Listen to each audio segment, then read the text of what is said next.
gotta hold her butt. Hello, Justin and roller coaster rider. I am the cat Cryptor. And now, if you don't mind, I'm going to introduce your Halloween experience. I have Scooby Doo, Stephen King, Killer Girls, Monsters, and Saturday Night Live cast members. Now, my pretty, I hope you can handle what I've got for you this year.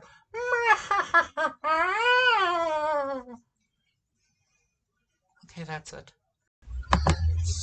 Welcome back, people. So, in the tradition of every year where we review a Scooby Doo movie, from good ones like Lego Scooby Doo Haunted Hollywood to Elvira. skull-cracking pain with Will Forte's Scoob, comes a continuation to a TV show. It's not the 13th Ghost. It's not one of the other ones. It's Scooby-Doo Adventures, The Mystery Map. Ta-da! An original puppet movie. They're like the Muppets. And it's kind of a sequel to a pup named Scooby-Doo, which, if I could, I'd show you that we have the complete series. 1 second, I'm going to turn the light back on. Okay. Whoa! 1 second, keep talking. About what? About the movie! Oh, that. You're not talking! Is that better? No. Okay. Is that better? Just whatever. Okay. Go ahead. Well, okay, fine. So, This it uses... starts out... Now, one thing I do want to say is that if you're a fan of a pup named Scooby-Doo, And the Muppets. you will get a few of the references. Ah. However, Jinkies.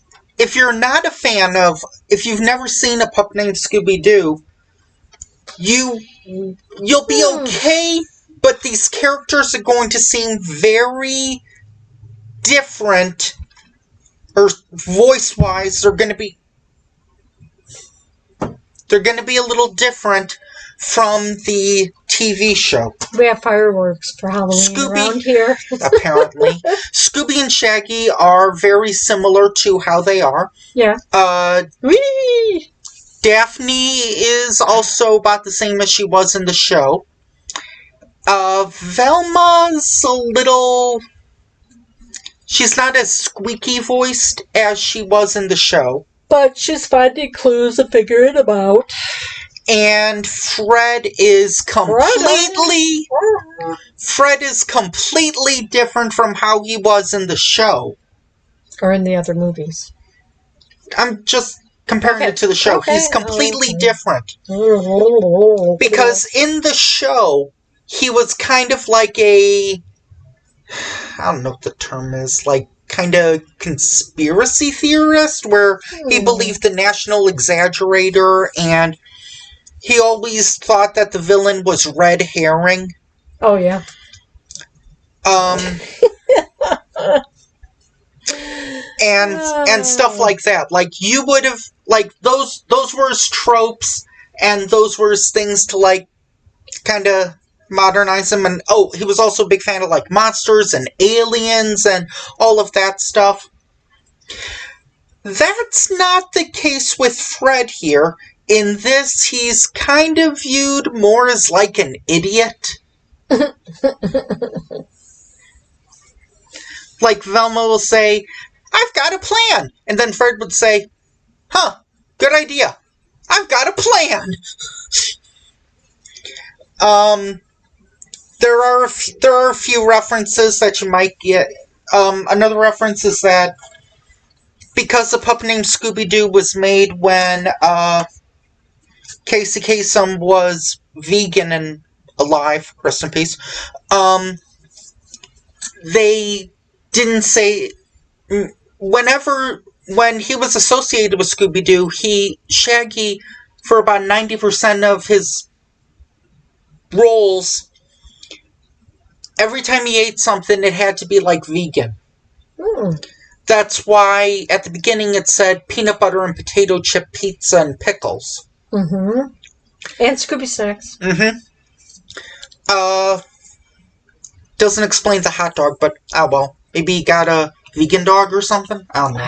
And he technically didn't eat the hot dog, so I guess that counts. No, he didn't eat the hot dog. Which is why in Scooby-Doo 2 Monsters Unleashed, they weren't cooking hamburgers, they were cooking eggplant burgers. I didn't realize that. Vegan. I didn't realize that. So that's anyway. So you'll get a little bit of. So you get a little bit of that. Are we going to discuss the movie?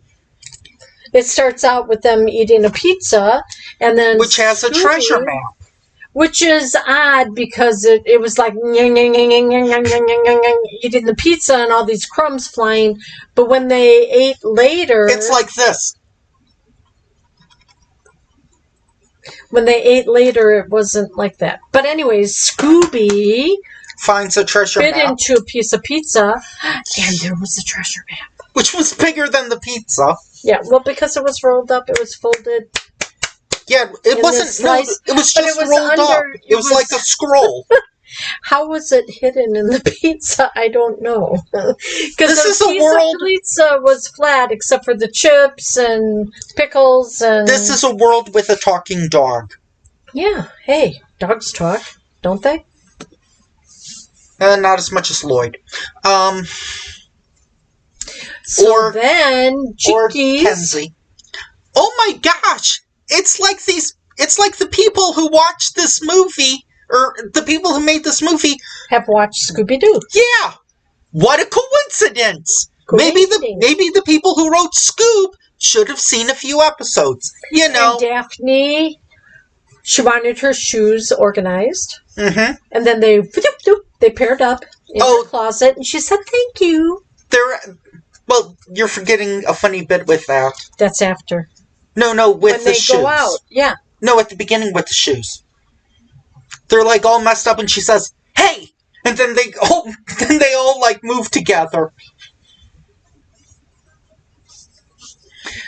So they're on. So now the movie becomes kind of like a treasure movie. With what is the name of this character? The lighthouse guy? The pirate Gnarly Beard. Yeah. His beard was so gnarly that he made people faint and he would steal from them. And he really needed this treasure. This is kind of a... Would you say this is kind of a 2-part episode? Well, you thought it was almost done, but it wasn't. You thought it was done at 20 minutes in this 45-minute movie. And that's including credits. You take out the credits, the movie's about 43 minutes. So, in this... And it'd be even shorter if it didn't have the dance sequence. Well, I mean... gotta get it as close to Gotta get it as close as possible. Oh, well. God, imagine if this was like 80 minutes. I think they would have ran out of material. There were some funny bits, like Scooby and Shaggy, like smelling like the smoke of a hot dog and then it carrying them. Yeah. There's another reference to a puppet named Scooby Doo where Scooby eats a Scooby snack? Eats a Scooby snack and then turns into a rocket and then blasts off. But what about the bowling ball to get out of the cave? That wasn't a reference. He could kind of morph himself in the show, but that was more to, like, describe what creatures looked like. And what about Daphne and her dad leaving planes all over the world? Well, actually, I only know how to fly them. I don't know what all this stuff means. That's a really silly storyline. Wow, it's almost like the people who made this movie wanted to also give Daphne, Fred, and Velma funny jokes and screen time. It's almost like they wanted to make a Scooby Doo movie. My shoes are dirty. Well, this is my favorite pair. In the TV show, she was obsessed with fashion. Didn't they go to her house or mansion or castle or whatever? Yeah, a few times. But ironically, no Jenkins, the butler. But she did have the scientist to take the sample to the lab. Mm-hmm. What was his name? Walter or something? I don't know. But I did like... Here, can you take this and test it in the lab? I did like that there were a couple of, like, funny cutaway gags. Like they were talking about Gnarly Beard, and then Velma says, flashback! And then there's another time that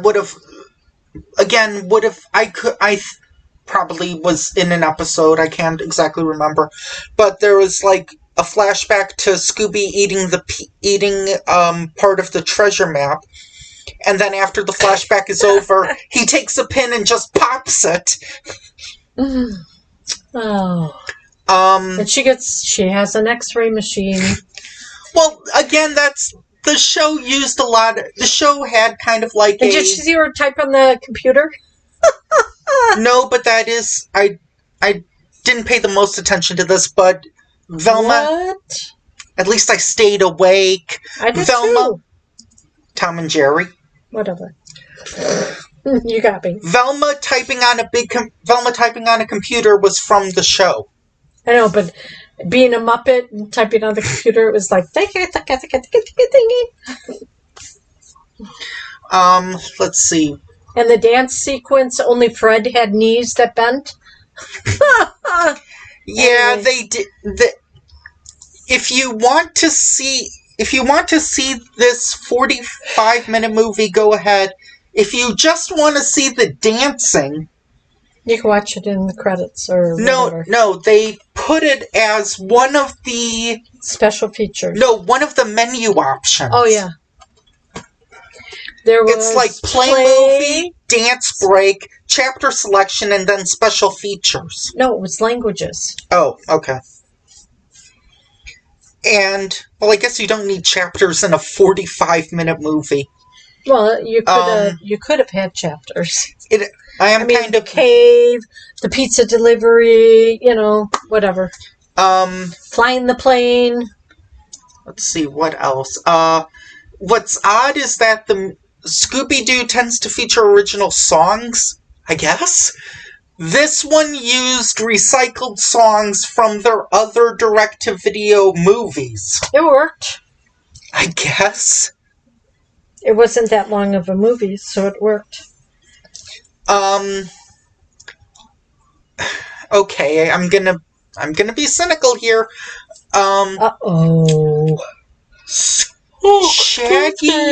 Shaggy Matthew Lillard sounded a little... He didn't sound like... himself? Shaggy from A Pup Named Scooby Doo. Like, maybe they should have, like, squeakened his voice or upped the tempo a little bit. Oh. The voice actress who played Velma I also thought was a little off, but, I'm used to my love, Kate McCucci. Not your favorite. Whatever. Okay, can we wrap this up? I can't believe this the third Grey Delisle movie we've seen this year, at least. Oh, well. Because we also saw her in Tom and Jerry, and we also watched Bolt. Yeah, Bolt was funny. Okay, talk for a second. 1 second. Time up. Oh, but Talk more. Okay. So what you don't want me to go past a certain point though, right? It's a 45-minute movie. I don't know what we could spoil. Yeah, but what point do you want to stop at? I mean, the mystery map, they found the lighthouse, then they were stuck, and then they told Scooby and Shaggy to dig. They dug. Okay, stop. Whatever. And then there was an X. I will the say... red X. I'll say... Stand on the X. I'll say just watch A Puppet Named Scooby Doo. This has some funny gags, but maybe go in with... Don't go in with your highest of expectations, and... This movie could have used more, like, cutaway gags, like in the Tex Avery Animaniacs Tiny Toon style, which the TV show did. Would you agree as well? Yeah. If you have little kids and they like the Muppets, they might like this if they like Scooby Doo. You know? So anyway, that's it for October. Join us next time when Kay picks out another movie. Uh-oh, I hope it's good. I don't remember what I picked out, so stay tuned. It's gonna be crazy. That's rich. Bye.